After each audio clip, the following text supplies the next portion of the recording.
In this video, I'm going to talk about this experiment on the investigation of enzymatic activities of the biological washing powder.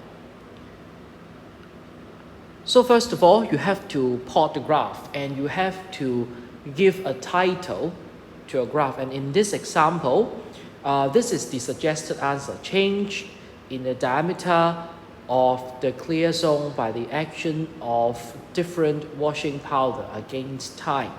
So for some of the students, you only say, change in the diameter against time, or change in the diameter of the clear zone against time. But for other people, when they look at your graph, when they look at your title, they know nothing.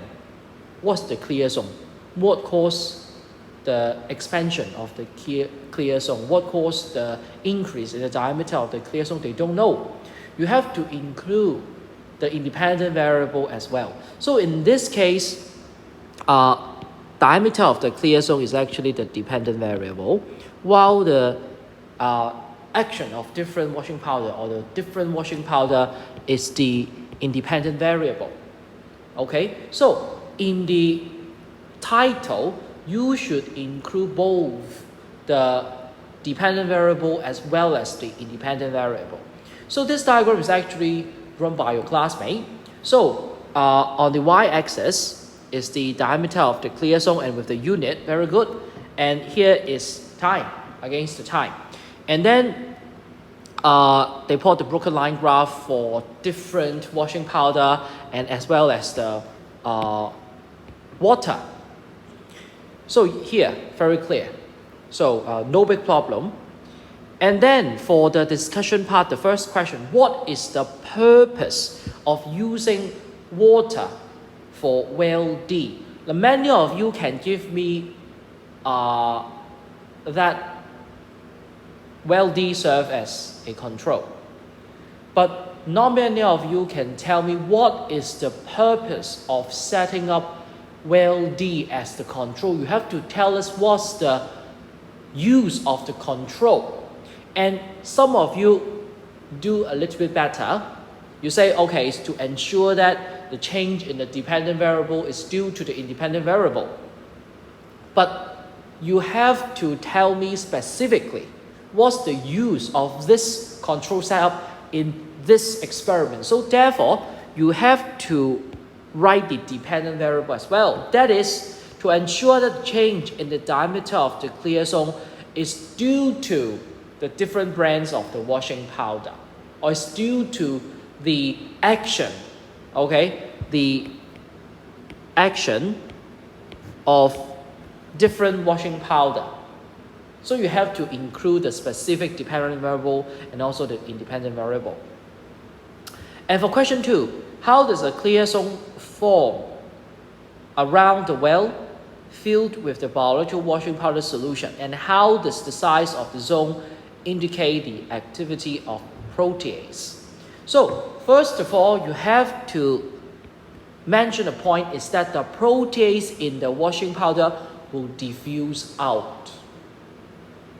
Otherwise, they could not form a clear zone, because for the area far away from the well, the protein can still be digested. It is because the protease diffuse out of the well and digest the insoluble mu protein into soluble peptide or amino acid. Because with the protein, the milk protein is cloudy, is white in color. Why is white in color? Why you can see it? Because it's insoluble.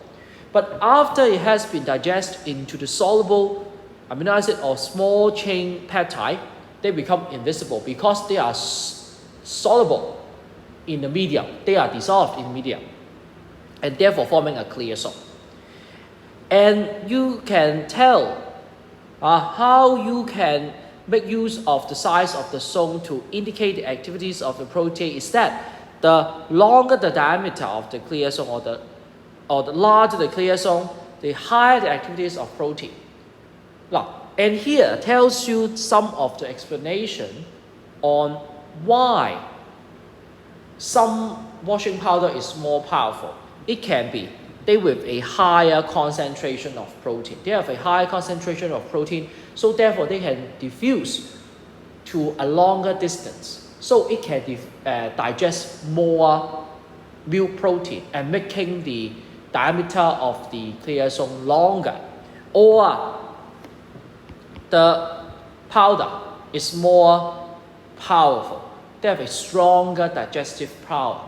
Now you can see in your example, maybe the diameter, some of them is larger, but maybe for other brand, the diameter is not that long, but they show a clearer clear zone.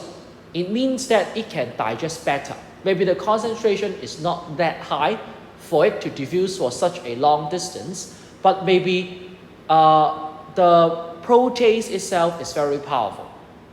Or they use a mixture of several kinds of protease so that they can digest the protein better.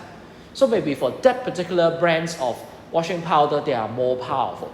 So they can form a clearer clear zone or a larger clear zone because of its greater digestive power.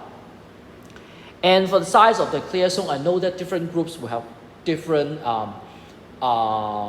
result. So I don't really judge your answer.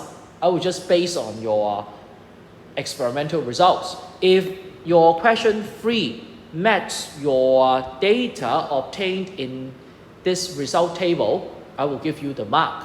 But in our suggested answer, wonderful will be the most powerful or the most effective washing powder in breaking down the milk protein. And describe how milk stain can be removed from the clothing during the washing process. Is because originally the milk protein are insoluble. So therefore, if you just throw them into the washing powder and use the water to wash it, the water cannot really remove the milk protein.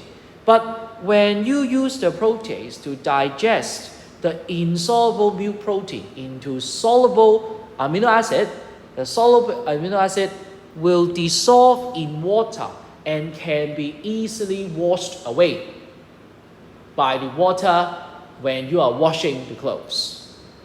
Okay, so that's it for this experiment.